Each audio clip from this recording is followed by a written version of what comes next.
না গরম আপনাকে দেখাইনি, আপনি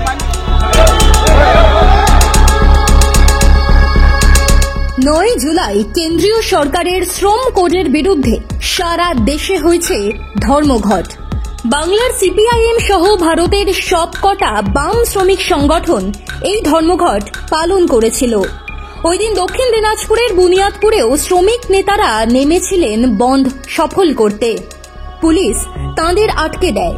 কথা কাটাকাটির সময় হঠাৎই বাম নেতা মাজেদুর রহমানকে চড় মারেন স্থানীয় থানার পুলিশ আধিকারিক। মাজেদুরকে গ্রেপ্তারও করা হয়। পুলিশের নিগ্রহ নিয়ে সারা রাজ্য উত্তাল। এরই মধ্যে বেঙ্গল পলিটিক্সের কাছে মুখ খুললেন মাজেদুর রহমান। বিস্ফোরক অভিযোগ করলেন তিনি। বলে দিলেন পুলিশি অত্যাচার যতই হোক তিনি লাল ঝান্ডা মুঠোয় ধরে আবার নামবেন আন্দোলনে। চলুন শুনে নিই কি বলেছেন বাম নেতা মাজেদুর রহমান। ঠিক কি ঘটেছিল ধর্মঘট পালন করতে গিয়ে?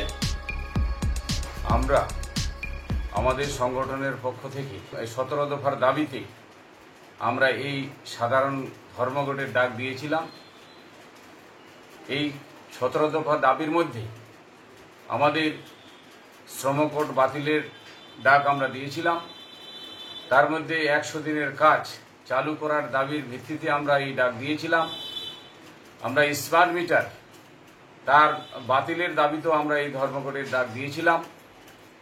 আমরা আরও বিভিন্ন দাবি দাবার ভিত্তিতে এই সাধারণ ধর্মঘটের ডাক আমরা দিয়েছিলাম। এভাবে হেনস্থা করবে একবারও ভেবেছিলেন?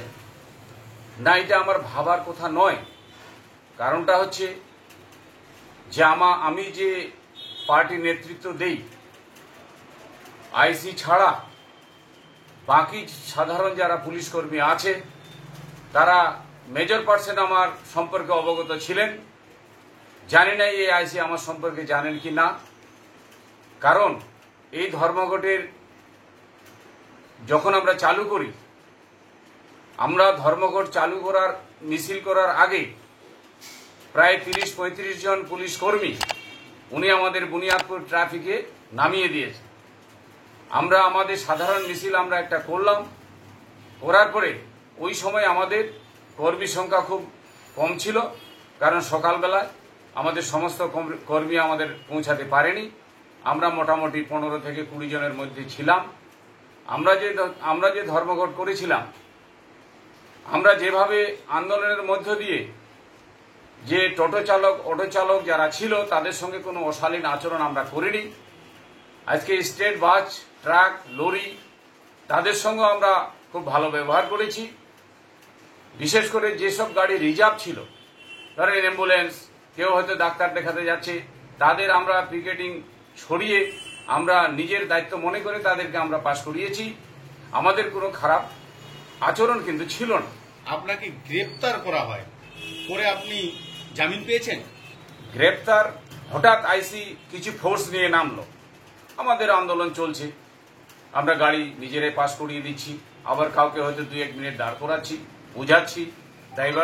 ড্রাইভাররা সমর্থন করছে না এই বন্ধের দরকার আছে। Major percent driver, major percent টোটো চালক, অটো চালক আমাদের সমর্থনটাকে মান্যতা দিয়েছিল এবং বলছে তারা যে না দাদা এই ধর্মঘটের দরকার আছে। কারণটা হচ্ছে যে অবস্থা আমরা চলছি কঠিন সময়, অতএব আপনারা আন্দোলন করুন, আমরা সমর্থন করছি, এরপরে আমরা আর আসবো না। আমরা বুঝিয়ে তাদেরকে পাস করিয়ে দিয়েছি।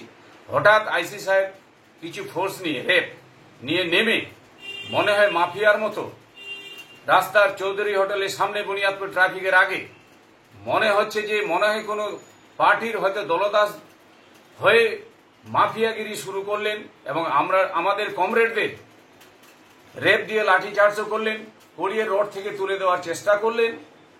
আমি সঙ্গে সঙ্গে সামনে এগিয়ে গিয়ে আমি বোঝানোর চেষ্টা করেছিলাম আইসি সাহেবকে যে দেখুন এই আন্দোলন আমাদের করতে হবে, কারণ এটা আমাদের পার্টির নির্দেশ। আমরা সকাল থেকে কোনো অশালীন আচরণ কোনো গাড়িওয়ালার সঙ্গে আমরা করিনি। জানি না কয়েক সেকেন্ডের ব্যাপার, মিনিটেরও ব্যাপার নয়, কিন্তু কথোপকথন করতে আমাকে জিজ্ঞাসা করলো আপনার নাম কি। আমি আমার নামটা বলার সঙ্গে সঙ্গে জানি না কয়েক সেকেন্ডের মধ্যে আমার গালে চড় মেরে দিল।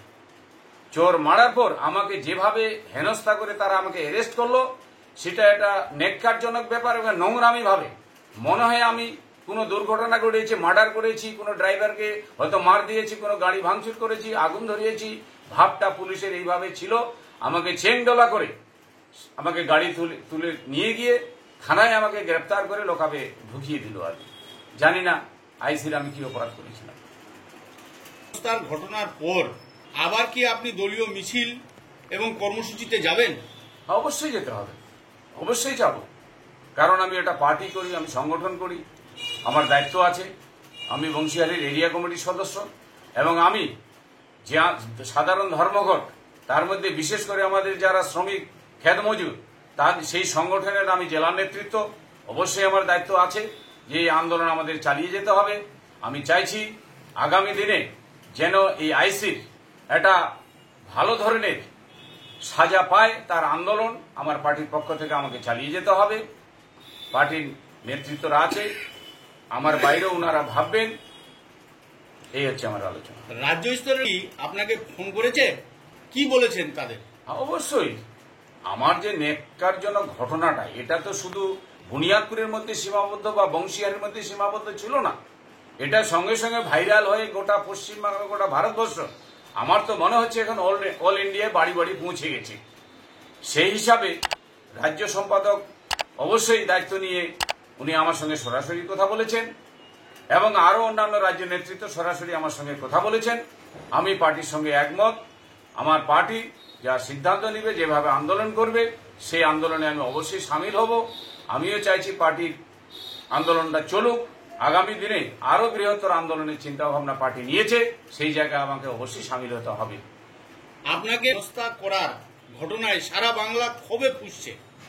রাজ্য জুড়ে নানান জায়গায় প্রতিবাদ মিছিল করা হয়েছে আপনার জন্য। রাজ্য জুড়ে বামপন্থীরা পথে নামবে ভেবেছিলেন? তারা নিশ্চয়ই আমার কার্যকলাপ দেখেছে, তারা আমার নিশ্চয়ই ফেসবুকে সব দেখেছে। আমি পুলিশের সঙ্গে কোনো খারাপ আচরণ করিনি, আমি বাত অনুপাতও করিনি, আমি ট্রাসেলও করিনি। আমি আমার বক্তব্য ভদ্রভাবে বলার চেষ্টা করেছিলাম। রাজ্য নেতৃত্বরা যা বলবেন, যেভাবে আন্দোলন করছেন, আমি পার্টির পক্ষ থেকে ওনাদেরকে আমি স্বাগত।